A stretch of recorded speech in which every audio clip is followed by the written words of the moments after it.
I'm Maddie Visser.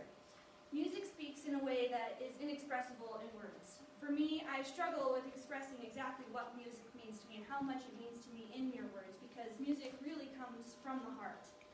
I've played for over 10 years, and I have a lot to learn, and I know I always will.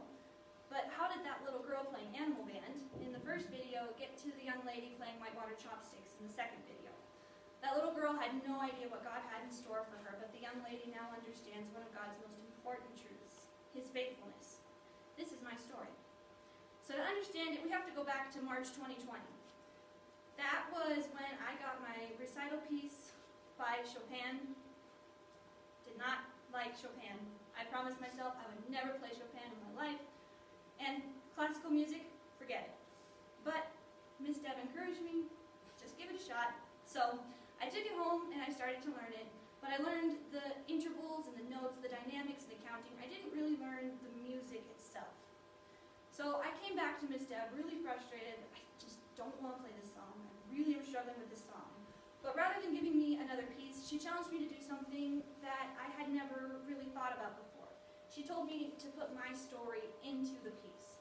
Not only that, but she reminded me that God's not separate from anything, let alone music. So I needed to find what God was trying to tell me through this music. So I went away from the lesson frustrated that I still had to play this song. But I resolved that I would stick through it and try and figure out what God was trying to tell me. So I wrote it down.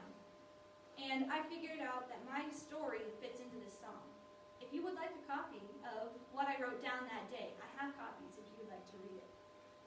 So in a few minutes, I'll play this song for you, but first, let's hear the story behind the song.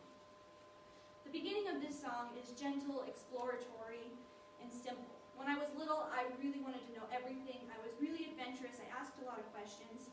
I started preschool at Manhattan Christian, and my world broadened. There were new friends, new memories, new places to go, and I just loved being at school. I began piano lessons in second grade with Miss Joyce Walhoff. I really wanted to play the fiddle, but my parents were like, you should learn the piano first. So I started piano lessons thinking I was going to keep playing the fiddle, and we know how that all turned out. And it opened my eyes to a whole new world. And I really found that I had a passion for music, that it was something I really, really loved.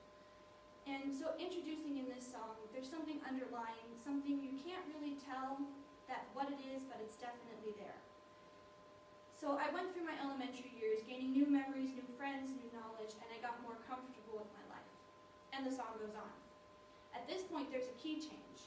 It's subtle, almost to the point where it's unnoticeable, but it's definitely there. In 5th grade, life was just how I wanted it. I had friends, grades, popularity. Everything was going just fine. But there was a shift at home. It was quiet at first, but it became more noticeable as the crescendo progressed. I became more engrossed with things at school, with my DI team, with my friends, and I started playing piano as an escape. Hardship settled around my family as we watched someone that we loved hurting so much. That repetitive element underlying part of the song started becoming more and more obvious. At times it seemed nearly drowned out by the chaos and the uncertainty of my life, and the dissonant chords just tore into my comfortable life. I started middle school, and well, we all know how middle school can be sometimes, and the crescendo begins to build. Once again, I was trying to prove myself through grades and athletics and my music, and piano no longer became an escape, but more of a burden. I was alone and angry, and I wondered, why would God do this to me?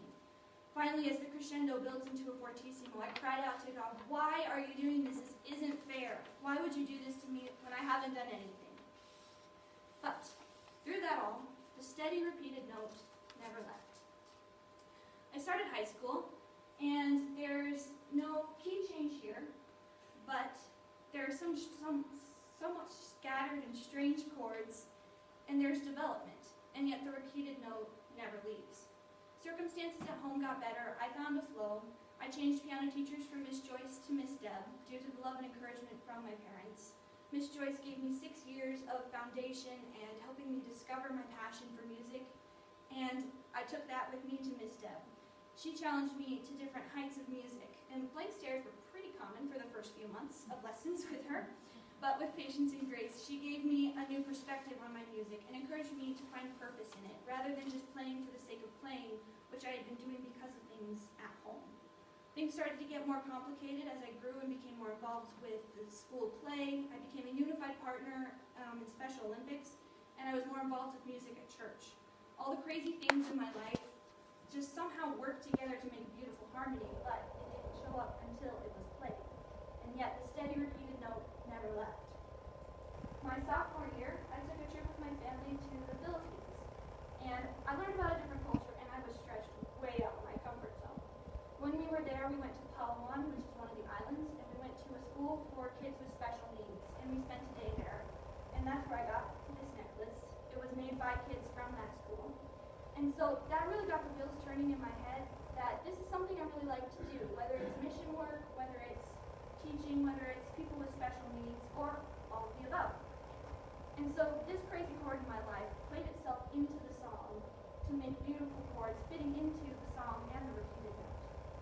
So all 4 years of high school, I've accomplished a lot of things. I've been a volleyball state champ and state runner-up. I have gotten a superior rating with Mariah Liam for a piano duet at State Music Festival.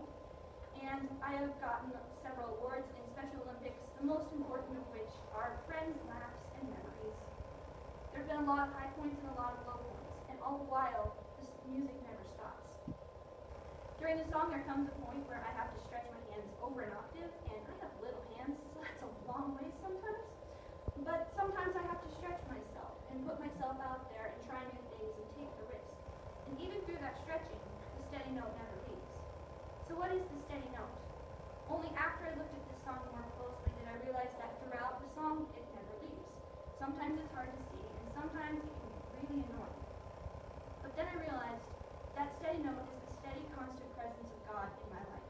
He was there, through my growing up in elementary years, through the times of transition and questioning, through the accomplishments and the stretching. He never left me, even though I didn't see or hear him all the time.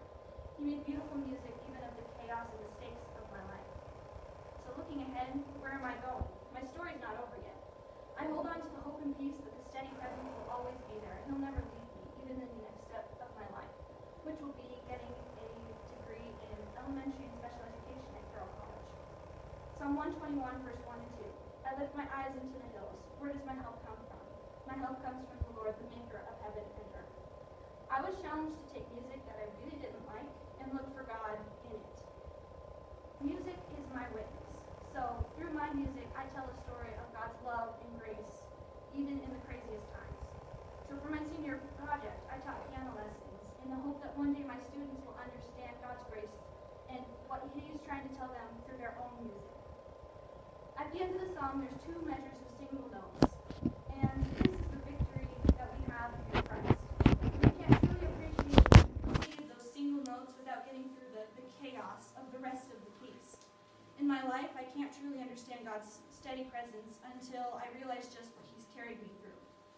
To the many, many, many people who have encouraged me and stuck by me, my family, Miss Deb, Miss Joyce, Mrs. Seitzma, Tammy Doms, Hero Schwendeman, Hudson, and Lila, thank you guys for being a part of my song and teaching me the value of every note. My prayer is that through my music, you can see God's blessing in my stories and and together we can look forward to the hope, peace, and victory that He gives us. He has never left me, and I know that He never will.